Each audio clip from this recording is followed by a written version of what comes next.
नमस्कार दोस्तों, जय हिंद। दोस्तों, इजराइल, अमेरिका और ईरान की जंग से हमारे पड़ोसी देश पाकिस्तान के अंदर कयामत आ गई है और ये जंग थोड़ी सी भी लंबी चल गई तो बिना वॉर में पार्टिसिपेट किए ही पाकिस्तान बर्बाद हो जाएंगे। और आपने देखा होगा, हफ्ते में 3-4 बार पाकिस्तान के प्राइम मिनिस्टर लाइव टीवी में आते हैं और पाकिस्तानी पब्लिक के सामने रोना धोना करते हैं। तो दोस्तों, आइए बिना टाइम वेस्ट किए वीडियो में आगे जानते हैं कि इस वॉर से पाकिस्तान के अंदर क्या इंपैक्ट पड़ा है और आने वाले दिनों के अंदर पाकिस्तान के अंदर क्या क्या क्राइसिस आ सकते हैं। तो दोस्तों, यहाँ पर बात कुछ ऐसी है कि जब से पाकिस्तान बना है तब से पाकिस्तान के अंदर इकोनॉमिक क्राइसिस चल रहा है। पाकिस्तान की पूरी इकोनॉमी पहले दिन से आईएमएफ और दूसरी कंट्री के लोन पे चलती है और आज तो पाकिस्तान के प्राइम मिनिस्टर के पास सिर्फ एक ही काम बचा है और वो काम है पूरी दुनिया के अंदर कटोरा लेके घूमना और पाकिस्तान के लिए भीख मांगना। और दोस्तों, अब तो पाकिस्तान की इकोनॉमी का ये हाल हो गया है कि दुनिया की कोई भी कंट्री अब पाकिस्तान को लोन देने के लिए तैयार नहीं है, क्योंकि अब पूरी दुनिया को पता चल गया है कि ये साला पाकिस्तान अब बिल्कुल भिखारी बन गया है। अगर हम इनको लोन देंगे तो ये हमें कभी लोन वापस नहीं करेंगे, क्योंकि पूरा पाकिस्तान लोन के चक्रव्यूह में ही फंस गया है। आज पाकिस्तान को चलाने के लिए एक लोन लेता है और उस लोन को वापस करने के लिए पाकिस्तान को दूसरी लोन लेनी पड़ती है। तो दोस्तों, ये है ओवरऑल पाकिस्तान का हाल। इसीलिए आज पाकिस्तान को दुनिया की कोई भी कंट्री लोन देने के लिए तैयार नहीं है। इवन दोस्तों, पाकिस्तान सऊदी और यूएई को तो अपना इस्लामिक ब्रदर मानते हैं, लेकिन वो लोग भी अब पाकिस्तान से तंग आ गए हैं, क्योंकि पाकिस्तान उनको भी कभी लोन वापस नहीं करता, सिर्फ रोल ओवर कराता रहता है। और अब तो पाकिस्तान को सिर्फ आईएमएफ ही लोन दे रहा है। और दोस्तों, आईएमएफ पाकिस्तान को लोन देता है तो पाकिस्तान से काफी सारी शर्तें मनवा लेता है। मतलब ओवरऑल पाकिस्तान को इनडायरेक्टली आईएमएफ ही रन कर रहा है। पूरी पाकिस्तान की इकोनॉमी को आईएमएफ ही चला रहा है। आईएमएफ पाकिस्तान को लोन देने से पहले काफी सारी शर्तें मनवा लेते हैं। दोस्तों, यहाँ पर इनडायरेक्टली पाकिस्तान के अंदर पेट्रोल और इलेक्ट्रिसिटी के रेट भी आईएमएफ ही तय करता है। तो मतलब पूरे पाकिस्तान के इकोनॉमिक स्ट्रक्चर को आईएमएफ ही चला रहा है। और दोस्तों, अब तो इस जंग से पाकिस्तान के अंदर और भी कयामत आ गई है।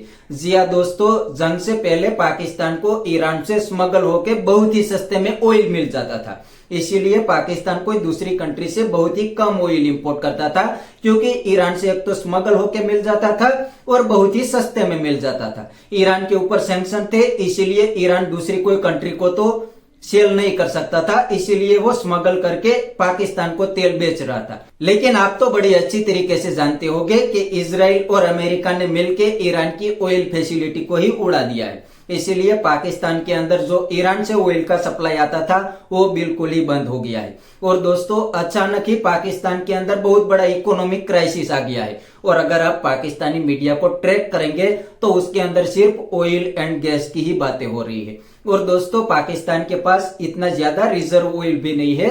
अगर यह जंग लंबी चल गई तो पाकिस्तान के लिए तो कयामत आ गई, मान ही लो। और दोस्तों, पाकिस्तान के अंदर इतना ऑयल क्राइसिस आ गया है कि पाकिस्तान के प्राइम मिनिस्टर हर 3-4 दिन के बाद लाइव टीवी पे आते हैं और पाकिस्तानी पब्लिक के सामने रोते हैं। इतना ही नहीं दोस्तों, पाकिस्तान के अंदर पाकिस्तानी गवर्नमेंट ने स्कूल और कॉलेज के अंदर हॉलीडे डिक्लेयर कर दिया है। पाकिस्तानी गवर्नमेंट को लगता है कि अगर हम स्कूल और कॉलेज के अंदर हॉलीडे डिक्लेयर कर देंगे तो इतना ऑयल पाकिस्तान के लिए बच जाएंगे। इतना ही नहीं दोस्तों, पाकिस्तान के अंदर आज पीएसएल चल रही है। पीएसएल के अंदर भी पाकिस्तानी गवर्नमेंट ने फैंस को नॉट अलाउड कर दिया है और इसके पीछे भी रीजन बताया है कि पाकिस्तान के अंदर बहुत बड़ा एनर्जी क्राइसिस है। अगर पाकिस्तानी क्रिकेट फैंस स्टेडियम के अंदर आते हैं तो जाहिर है कि वो लोग गाड़ियों से आएंगे, तो गाड़ी के अंदर तो ऑयल बिगड़ेंगे। इसीलिए पाकिस्तानी गवर्नमेंट ने यहाँ पर भी क्रिकेट फैंस को भी नॉट अलाउड कर दिया है। तो दोस्तों, इस हद तक पाकिस्तान के अंदर क्राइसिस आ गया है। अभी हाल ही में पाकिस्तान के लिए एक अच्छी खबर आई है कि आईएमएफ ने पाकिस्तान को करीब $1.2 बिलियन दे दिए हैं। तो ये पाकिस्तान के लिए एक राहत की खबर है। और दोस्तों, इस बात पे पाकिस्तान की गवर्नमेंट और पाकिस्तानी मीडिया तो खुशियां मना रहे थे। मतलब पाकिस्तान को भीख मिलती है, फिर भी पाकिस्तानी गवर्नमेंट और पूरा पाकिस्तानी मीडिया इसके ऊपर खुशियां मनाते हैं। तो ये है पाकिस्तान की अचीवमेंट। पाकिस्तानी गवर्नमेंट हर वक्त आईएमएफ के पैर में ही लेटी रहती है। वो हर वक्त आईएमएफ से लोन की भीख ही मांगते हैं। उनको पता है कि आईएमएफ के अलावा अब हमारा कोई चारा नहीं है, अब पाकिस्तान को कोई लोन नहीं देंगे। और दोस्तों इनके पास पैसा नहीं है, इसीलिए ये अब दूसरी कंट्री से ऑयल को इंपोर्ट भी नहीं कर सकते, क्योंकि इतने बड़े क्राइसिस के अंदर जाहिर है कि कोई भी कंट्री किसी भी कंट्री को बाकी में ऑयल नहीं देंगे। अगर ऑयल बेचेंगे तो वो रोकड़े पैसे में ही ऑयल देंगे। तो पाकिस्तान के पास तो पैसा नहीं है, तो पाकिस्तान को कौन ही ऑयल देंगे। पाकिस्तान रशिया से ऑयल लेना चाहता है, और पाकिस्तानी मीडिया में हर वक्त बात होती है कि इंडिया तो रशिया से ऑयल को इंपोर्ट करते हैं, तो पाकिस्तान क्यों नहीं कर सकता। दोस्तों रशिया पाकिस्तान को भी ऑयल दे सकता है, क्योंकि रशिया को तो बिजनेस करना है। इस जंग के अंदर रशिया को बहुत बड़ा मुनाफा हो सकता है, इसीलिए रशिया तो किसी भी कंट्री को ऑयल देने के लिए तैयार है। लेकिन पाकिस्तान के पास पैसा ही नहीं है। रशिया बाकी में तो पाकिस्तान को ऑयल नहीं देंगे, क्योंकि रशिया भी यूक्रेन के अंदर बहुत बुरी तरीके से फंस गया है। तो रशिया को भी पैसे की जरूरत है, और पाकिस्तान के पास पैसा नहीं है, तो पाकिस्तान कैसे रशिया से ऑयल इंपोर्ट करेंगे।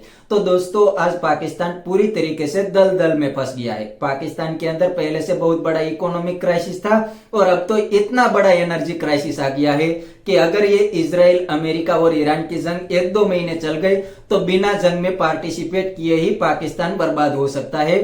तो दोस्तों ये है पाकिस्तान का हाल, और ये भिखारियों को क्या बनना है, सुपर पावर। मतलब एक वीक का इनके पास ऑयल नहीं है, और इनके सपने हैं सुपर पावर बनने के। अब पाकिस्तानियों को अपनी औकात पता चल गई होगी कि हमारी क्या औकात है। आज ईरान से ऑयल बंद हो गया तो ये लोग सड़क पे आ गए हैं, और लगता है कि पाकिस्तानी गवर्नमेंट भी रिजाइन कर देगी, क्योंकि अगर यह जंग लंबी चल गई तो पाकिस्तानी पब्लिक गवर्नमेंट के ऊपर चढ़ जाएगी। तो बस दोस्तों आज के वीडियो में इतना ही। अगर आपको ये वीडियो पसंद आया तो वीडियो को लाइक शेयर कर दीजिए, और चैनल को सब्सक्राइब करना मत भूलिए। थैंक यू, मिलते हैं नेक्स्ट वीडियो में।